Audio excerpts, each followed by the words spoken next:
Good afternoon. Before we start, let's just do a quick survey. So how many of you guys are working with data science and data analysis? Hands up. OK, so you're definitely the, I would consider you guys as being the smart ones, right? So you probably realize that I'm not French. I'm either not Dutch. And as you just heard, I'm also not from Air France KLM.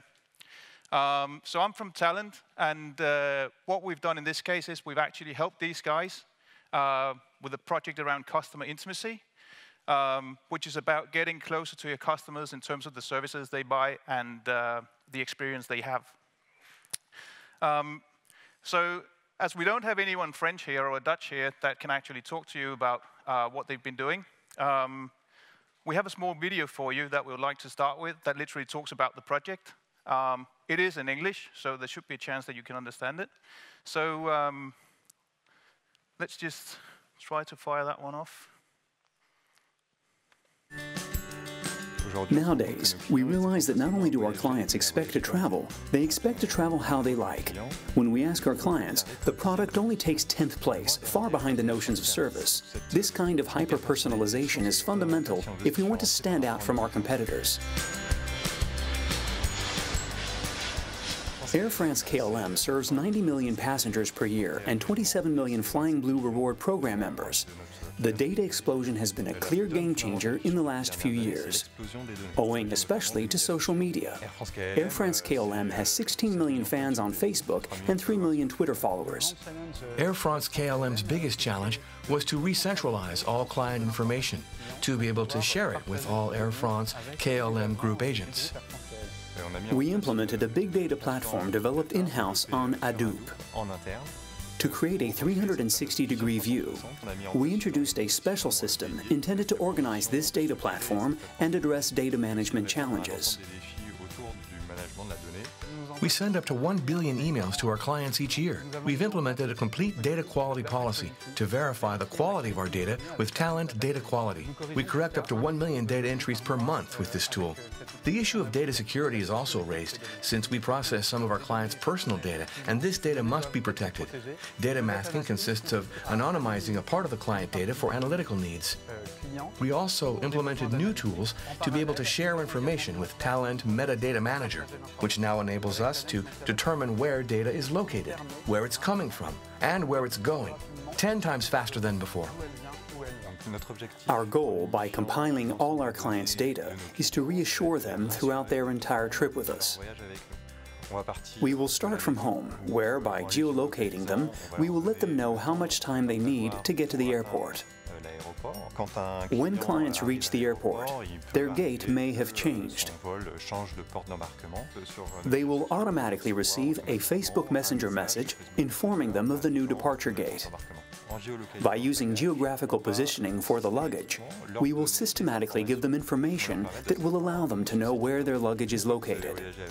Each time you travel with us, we study your history and preferences, and we send you a deal on the next destination that might interest you. Our wish is to be systematically in contact with each client. It will involve face-to-face contact with our teams and their tablets, and direct contact with our clients if they have the smartphone application. But if they don't have the application, it will also involve connecting with our clients via social media. The goal is to have several tens of millions of unique experiences with this data platform.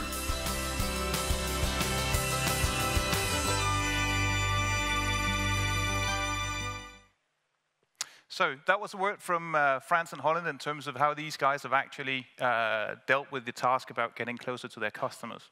So let's just recap what it was all about. So 90 million passengers a year, 27 million of those are known due to the fact that they are actually on a frequent flyer program. So that means that there are 2/3 of the passengers that they did not have any contact with whatsoever. They didn't know who they were. They didn't know what services to provide. They were literally just persons that received boarding passes on email and commercial ads as well. Right. So in addition to that, Air France KLM had some other issues as well. They wanted to get at par with the level of industry leaders, right? So in terms of operational excellence, there's a fierce competition from stuff like low-cost airlines, right? the thing about low-cost airlines is that they try to optimize their business on a per-route basis, whereas Air France-KLM has got 2 main hubs throughout Europe, so Amsterdam and Paris, and they operate in a completely different way. So they needed to optimize the use of those routes, those hubs as well, and literally get a better utilization. They're also, from a product leadership perspective, being challenged by other airlines, primarily around the Dubai area, where there are lots of money that are spent on improving the services served on board. So this company here has been around for many years and really needed, or felt they needed to step out on that front as well. And then the thing that they really could do something about, and they wanted to do something about, was to be #1 in terms of customer intimacy, and really make a journey that was relevant for the individual, and the experience was relevant for the individual.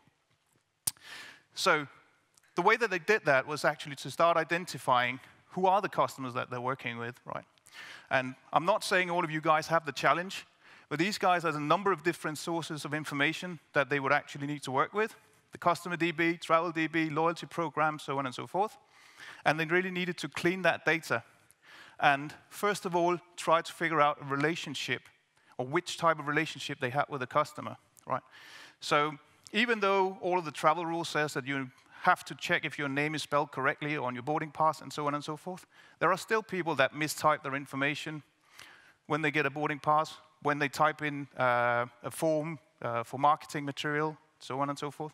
So try to figure out, are that particular passenger actually the same passenger as someone else registered in another system? That was one of the tasks they went through.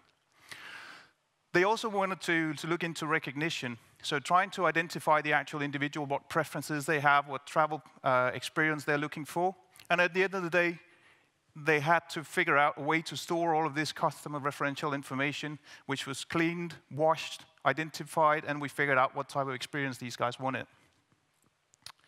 So the way that they did that was to introduce fuzzy matching for relationship identification.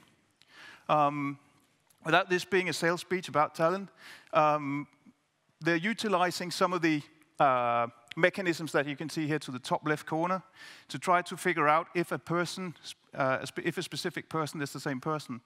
So there are a number of ways to do that. So utilizing different techniques like Livenstein, Jarrow-Winkler, Soundex, they're actually able to score each passenger to figure out if that passenger, by coincidence, is existing in another system, but potentially on a different, under a different name, right? So as you can see, Mario and Maria, that's probably not the same person.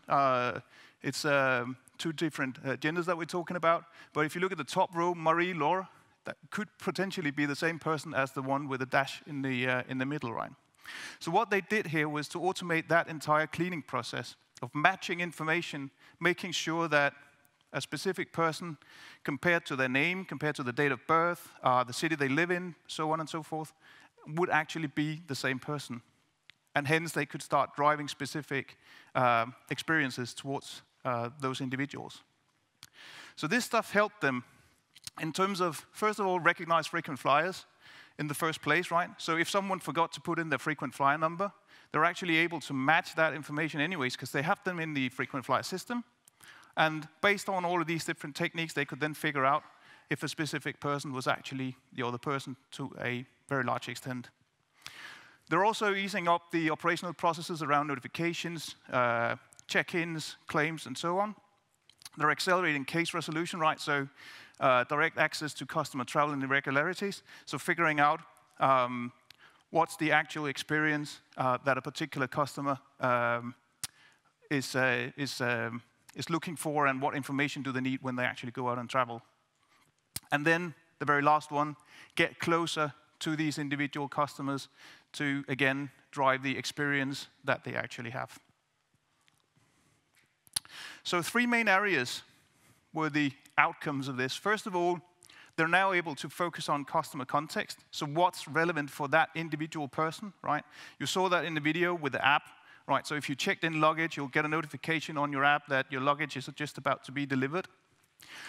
They also made themselves able to act and not ask about information, right? So instead of just providing a form to type in information, they can actually be proactive because they know who the passenger is, and they can then provide relevant information, provide other relevant experiences related to that specific person, depending on where they're traveling to in the world. And by offering less, they're able to convert more services and convert more passengers into actually fitting better together, right? So what they've made is, or come up with, is what they call a made-just-for-me travel experience, right? From planning the actual purchase of the trip, and then through the entire trip, and then obviously afterwards to provide specific information about, so we saw you flew to South America last week. We've got special offers in a month from now. Would that be of interest to you at a specific level of service? If you're checking in luggage, you can get one back for free, and so on and so forth. So that provides them with tens of millions of unique experiences. And they're still, as you saw in the video, processing a large amount of data to achieve this goal.